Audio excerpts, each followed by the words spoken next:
One of my favorite fish to recommend to beginners is the Pristella Tetra. There are tons of different kinds of tetras out there, but I've found that Pristellas are one of, if not the hardiest tetra that I have kept. In my first aquarium, I had a group of Pristella Tetras, and they lasted over 7 years. I would recommend a temperature range between 75 and 82 degrees, and they're pretty hardy as far as pH goes, so I would trust that regardless of your water parameters, they'll do great for you. They're very adaptable as far as food goes. I would say there isn't a food that I feed that they wouldn't easily snack on, and I just highly recommend you try out Pristellas because they're not going to die for you and they're really fun to watch. The next hardy fish that I'm going to recommend would go great with a group of Pristellas, and that is Corydoras paleatus or Corydoras aeneus. Now, I'm recommending both here because these two species have nearly identical care requirements and they're both extremely hardy. I've had multiple experiences keeping both of these species and have never had any problems keeping them alive. If you really want to make your Corydoras happy, feeding them frozen bloodworms is a great way to supplement their diet. If possible, I would recommend a group of at least 4 of these, of either species. Now, if you're keeping them in a 10-gallon tank, I probably wouldn't go any higher than 4, just to limit your stocking density. But if possible, in a larger aquarium, a group of 6 or more would be even better. But overall, as long as you have a 10-gallon or larger, a group of Corydoras of either of these species would do great for you, and I'm confident that they will inspire passion and confidence in you that you can keep your fish alive. The third fish that I'm going to recommend is Platies. Platies are a great fish because they sort of combine the best of both worlds of keeping a molly and keeping a guppy.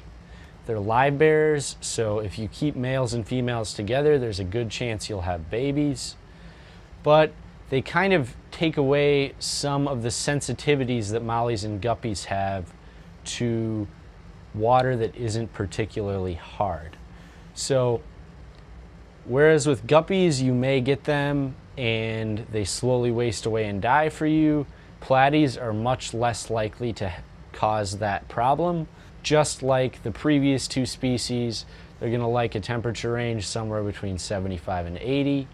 The important thing is, with Platies, you don't need to go out and buy 4 to 6 of them like the previous 2 species because they'll multiply for you and they're not inherently schooling.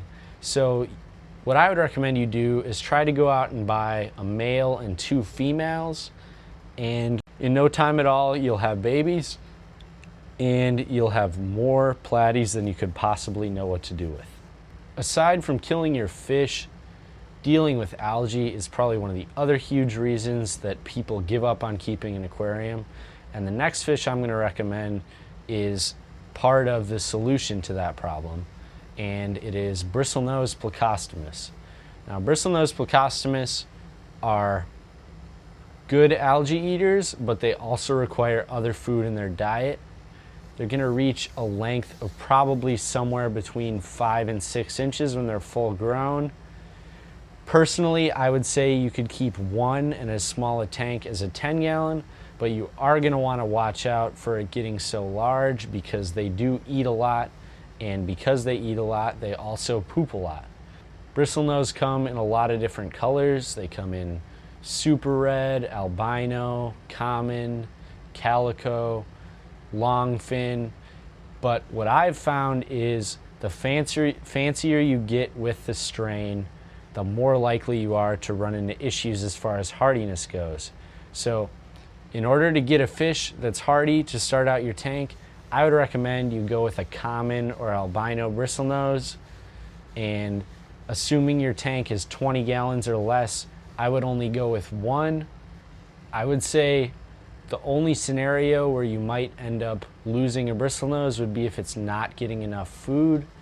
So make sure that you designate a food or multiple foods like a sinking algae wafer and a sinking shrimp wafer to make sure that your bristlenose is getting sufficient protein and vegetable matter to fill out its diet and make sure that it's truly getting as much food as it needs to thrive. If there's one fish that I would gamble everyone can keep alive, it's the white cloud mountain minnow.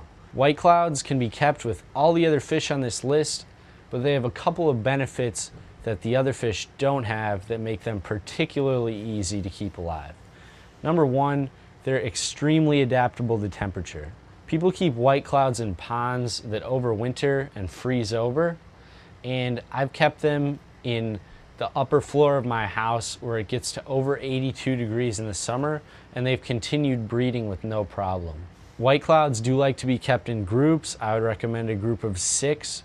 You could do even more than that, but with 6 alone, as long as you provide them with enough cover and enough food, you'll quickly expand your population, no problem, to whatever size tank you have.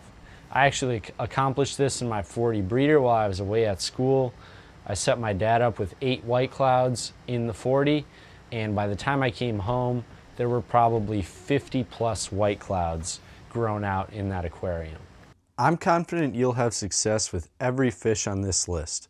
To make sure you avoid common beginner mistakes, check out this video. Thanks for watching, and I'll see you in the next one.